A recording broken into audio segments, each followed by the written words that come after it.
siendo renacidos por la palabra de Dios que vive y permanece para siempre. Es en esta convicción que necesitados nos encontramos todos los días. Por eso buscamos ser reavivados por su palabra. Y hoy meditamos sobre el capítulo 16 del libro de Lucas. Pero antes pedimos la bendición de Dios. Padre nuestro que estás en los cielos, al meditar en tu palabra pedimos la asistencia de tu Espíritu. Lo hacemos necesitados y agradecidos en el nombre de Jesús. Amén. En el capítulo 16 del libro de Lucas hay una serie de parábolas y enseñanzas relativas al reino y a la gracia. Jesús contó otra parábola a sus discípulos. Un hombre rico tenía un administrador a quien acusaron de derrochar sus bienes. Así que lo mandó a llamar y le dijo: ¿qué es esto que me dicen de ti? Rinde cuentas de tu administración porque ya no puedes seguir en tu puesto. El administrador reflexionó y pensó: ¿qué voy a hacer ahora que mi patrón está por quitarme el puesto? No tengo fuerzas para acabar, me da vergüenza pedir limosna, tengo que asegurarme de que cuando me echen de la administración haya gente que me reciba en su casa. Ya sé lo que voy a hacer. Versículo 5. Llamó entonces a cada uno de los que le debía algo a su patrón. Al primero le preguntó: ¿cuánto le debes a mi patrón? 100 barriles de aceite, le contestó él. El administrador le dijo: toma tu factura, siéntate enseguida y escribe 50. Después preguntó al segundo: ¿y tú qué debes? 100 bultos de trigo, contestó. El administrador le dijo: toma tu factura y escribe 80. Pues bien, el patrón elogió al administrador de riquezas mundanas por haber actuado con astucia. Es que los de este mundo en su trato con los que son como ellos son más astutos que los que han recibido la luz. Por eso les digo que se valgan de las riquezas mundanas para ganar amigos, a fin de que cuando éstas se acaben haya quienes los reciban a ustedes en las viviendas eternas. 100 barriles, unos 3.700 litros, 100 bultos. Y este hombre con astucia redujo la deuda. Versículo 10. El que es honrado en lo poco también lo será en lo mucho, y el que no es íntegro en lo poco tampoco lo será en lo mucho. Por eso, si ustedes no han sido honrados en el uso de las riquezas mundanas, ¿quién les confiará las verdaderas? Y si con lo ajeno no han sido honrados, ¿quién les dará a ustedes lo que les pertenece? Hay una lección de honradez en lo mucho y también en lo poco. Hay una lección de un servicio indiviso y exclusivo para con Dios. Por eso dice versículo 13, ningún sirviente puede servir a dos patrones, menospreciará a uno y amará al otro, o querrá mucho a uno y despreciará al otro. Ustedes no pueden servir al mismo tiempo a Dios y a las riquezas. No hay problema en tener riquezas, el problema es cuando las riquezas ocupan el lugar de Dios o ocupan un lugar similar a Dios.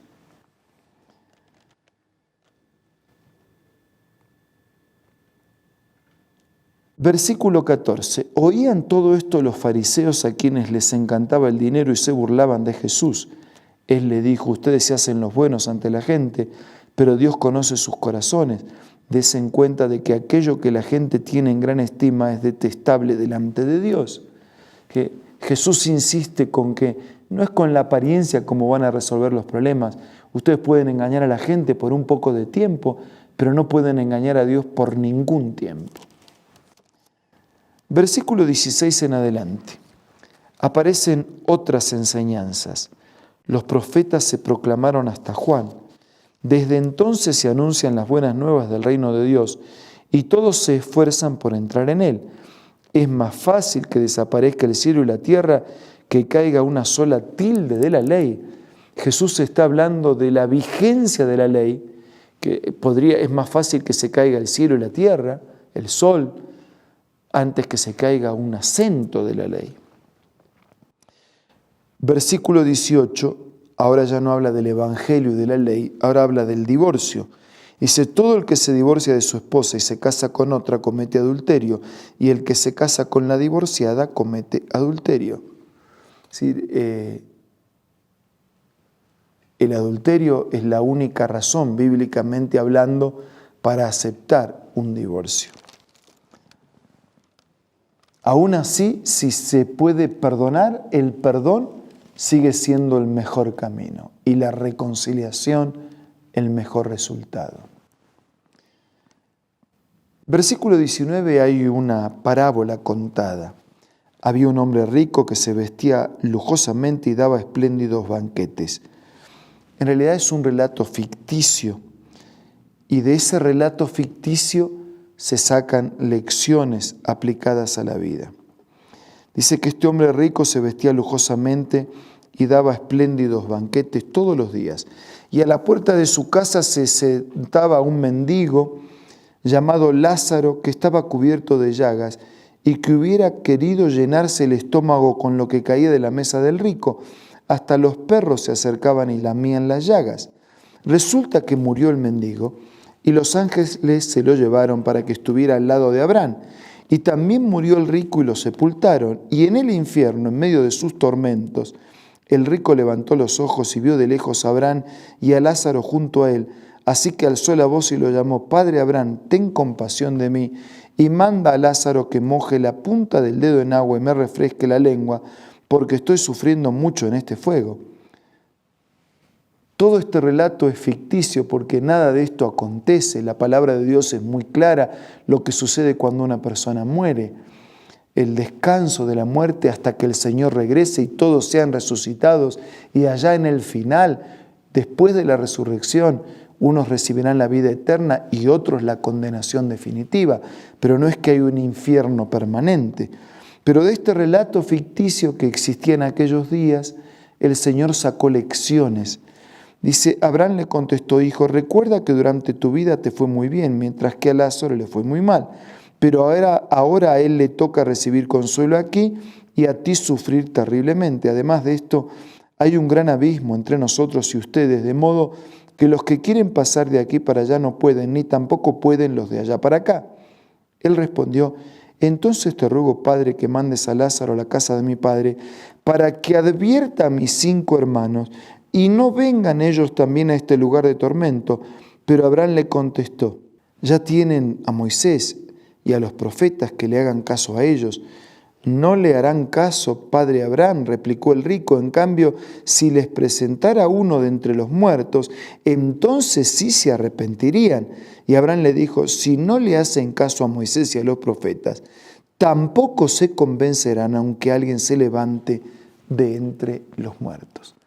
Y a través de este relato ficticio que existía en aquellos días, Dios, de algo conocido, estaba queriendo llevar a lo desconocido y enseñar verdades de trascendencia eterna. Primero, que no hay salvación después de la muerte. No es en la muerte que podemos salvarnos, no es desde la muerte que podemos mandar avisos para que otros se salven, no es desde la muerte que podemos avisar a las personas para que se cuiden. La Biblia enseña con claridad que en la muerte nada hacemos, nada sabemos, no hay odio, no hay trabajo, no hay amor, todo terminó. Es un descanso hasta ser despertados por la obra poderosa del Señor en la mañana de la resurrección. La otra lección que nosotros podemos aprender de esta lección es que aquí tenemos amplias oportunidades para creer, para arrepentirnos, para arreglar nuestras cuentas con Él. Pero después de la muerte ya no hay más oportunidades. No hay cómo para nosotros y no hay cómo transmitirle a otros desde nuestra muerte. La otra lección es que ser rico no es un pecado. El pecado es ser egoísta. Eso es pecado. Y egoísta se puede ser teniendo mucho o también teniendo poco. Hay quienes son egoístas por tener mucho y hay quienes son egoístas aún teniendo poco. Ser pobre tampoco es una virtud. La paciencia y el sacrificio sí es una virtud. Pero no es que ser rico es ser pecador y ser pobre es ser virtuoso. No. Podemos ser ricos si estamos despojados del egoísmo y podemos ser pobres y virtuosos si bajo el esfuerzo, la paciencia y el sacrificio desarrollamos nuestra vida. Este relato también hace un contraste entre el rico y el pobre y la injusticia. La muerte cambia todo y el rico queda sin riquezas, pero también lo cambia al pobre. El pobre queda sin pobreza. Rico, muerte, pide por él y por sus hermanos, pero ya no hay nada para hacer. Todo lo que te venga a la mano para hacer, hazlo ahora mientras tengas vida, dice la Biblia, porque al sepulcro donde vas ya no hay más nada que pueda hacerse. Por eso, nada mejor que confiar toda nuestra vida a la verdad de la palabra y a la orientación segura del Señor. Y en esa necesidad es que ahora vamos a buscar a Dios en oración.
Señor, queremos pedirte que nos ayudes a ser hoy buenos administradores del tiempo que nos das, de los recursos, de los talentos, que podamos ser fieles administradores de toda la vida, que en lo poco o en lo mucho que podamos tener, seamos libres de todo egoísmo y de esa manera nos preparemos para que cuando regreses compartamos contigo la eternidad. Bendice a todos nuestros amigos y hermanos. Te lo pido y te lo agradezco todo en el nombre de Jesús. Amén. Gracias por su compañía de hoy. Nos reencontramos mañana para seguir siendo reavivados por la palabra del Señor.